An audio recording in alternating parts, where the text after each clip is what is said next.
on you. I'm gonna throw myself a shield. And I'm gonna reload twice. And issue an order. So the next one will be critical. Okay. Oh. Oh. So this is 7 times 2, which is 14. Times 2 because it's critical, so we're talking 14, 28, which is enough to one-shot this dude here.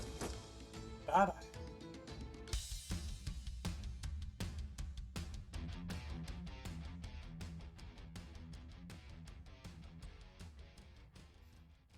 Hello everybody, welcome to Sjoher Reviews with me, Sjoher, where I pay for mobile games and check them out so you don't have to.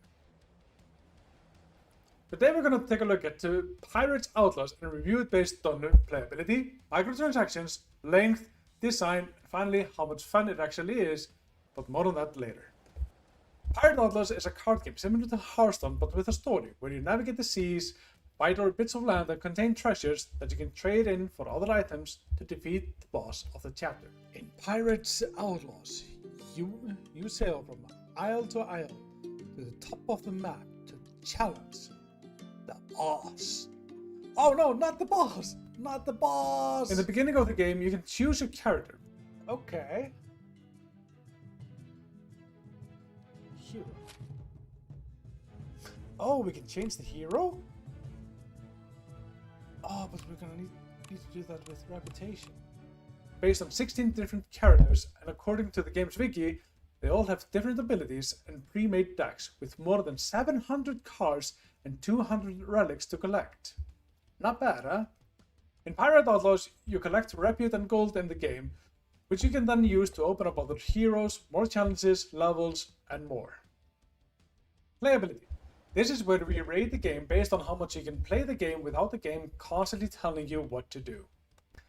In the beginning of the game, you are thrown into an introduction of how the game works and plays out, but it doesn't overstay its welcome, and once it's done, you're free to go and do as you wish. Within limits, of course. Of money. Okay, so 50 coins to...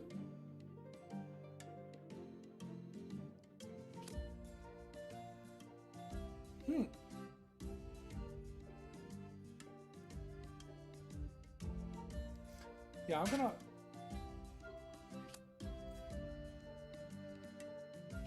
Oh, it's incremental. Oh, okay. Okay. No more upgrade. At least not for now. The level design in this game is very linear since you can only go a few limited ways. Now because I've chosen this path, that means I cannot go the other way. Okay.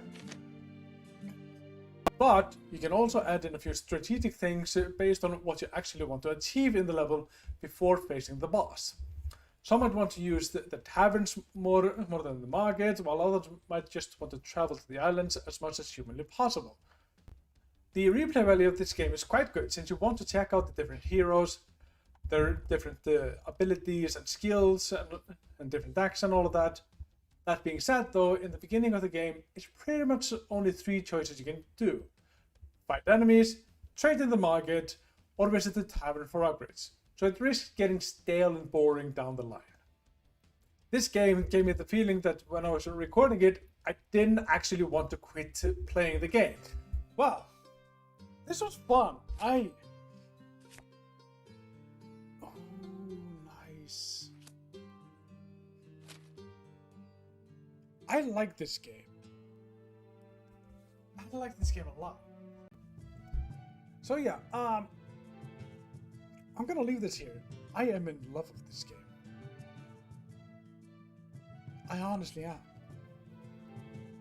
But it's draining my battery quite a bit. Even though it's plugged in and all of that, so... It's just not recharging fast enough so I can do much. The only reason I had to do that was because the battery of my phone was getting too low.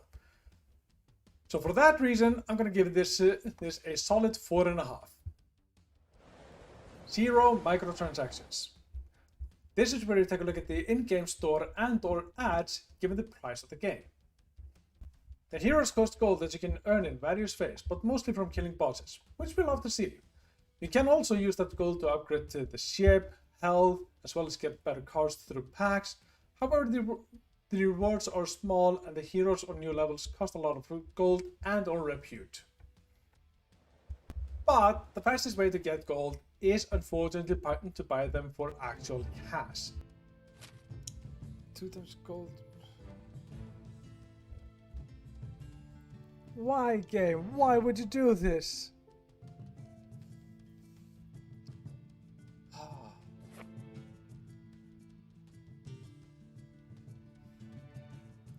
Well, it did cost less than €1. And it's not constantly throwing it in your face. So there is that. But at the same time, I'm disappointed in this game for having actually done this. Repute is another thing you can purchase in the shop, but that's used mostly for unlocking other battlegrounds, but also at unlocking some levels. I have to give the game credit though that it doesn't shove it in your face to visit the shop and purchase those things for actual money. But the fact that it's the first thing to pop up once you click the shop button and not the upgrades and stuff like that really kills the mood sometimes, unfortunately. I paid less than €1 for this game, so you expect there to be some ads or in-game shops there, but we still like it when we can purchase a game and not need to make in-game purchases to advance the story. If you are gonna have in-game purchases to make some extra bucks, then why not just to make the game free to play? Huh? What's wrong with that? So for those reasons, I'm gonna have to give it a 3.5 out of 5. It's not the worst one out there in terms of microtransactions, but it is disappointing to have it in a game that we purchased. The main worry for me is that as you get deeper into the game, the prices of things you need or want to rise, but do the rewards rise as well? That's something that only the most hardcore players can answer. And if you can answer that, leave a comment down below. Length. This is where we take a look at how long the game appears to be and how much replayability you can get out of the game. This game is surprisingly complex and you can get a lot of playability out of it. Seeing as it only costs less than €1 over on the Play Store, it has 7 chapters, and in each of them you have multiple different levels to complete. Bounties. Oh, these are probably all the bosses that are in the game. So we have 0 out of 27.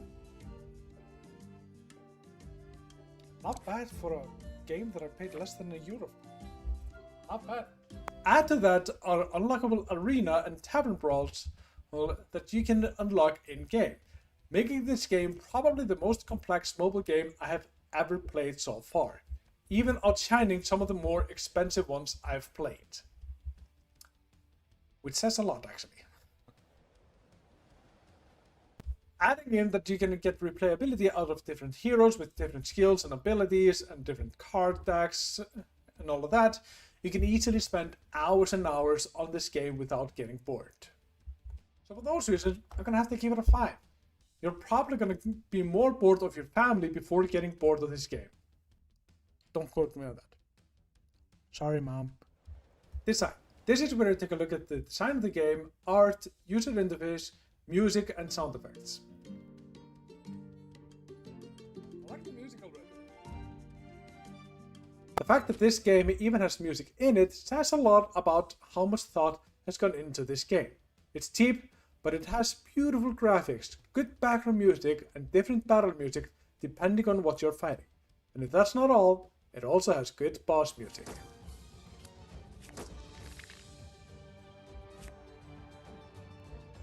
You have to give me a blind. No, let's reload and there. Ooh, okay. So, oh, he's gonna do 7 times 3 damage to me? Holy crap. The art style is simple, but yet detailed enough to not feel like it's just reskins. And it's easy to follow what is happening on the screen and figure out what is part of the foreground and what is part of the background.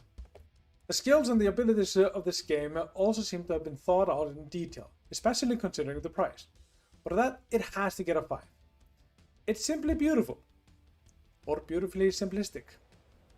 But this is where I take a look at how much fun the game actually is. This is a game category that I usually don't pay that much attention to. But this game had me drawn in from the beginning, and I could get lost for hours if my battery didn't decide to give up on me. And I'm genuinely excited to get back into playing this game. So for those reasons, I'm gonna have to give it a 5. Overall score. This game gets a 23 points out of 25, giving it a 4.6, which we round down to 4.5, making this game one of the highest we have ever rated. And considering the price of less than €1, if that is not a good enough review, then what is?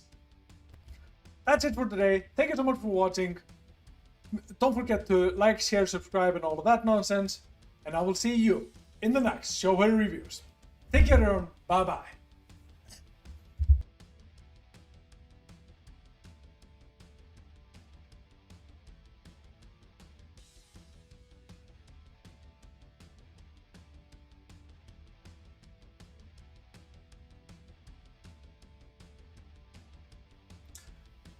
So, okay, this is the Pirates Outlaws review.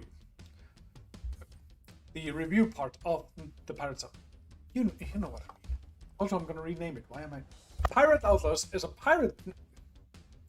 It's a pirate game. Well, it's in the name.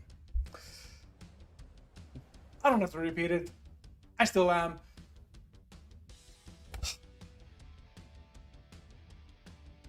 The bloopers are going to be real big in this one. WimblyD is probably going to laugh her ass off, needing to listen to all of this and editing it down. But I pay for me.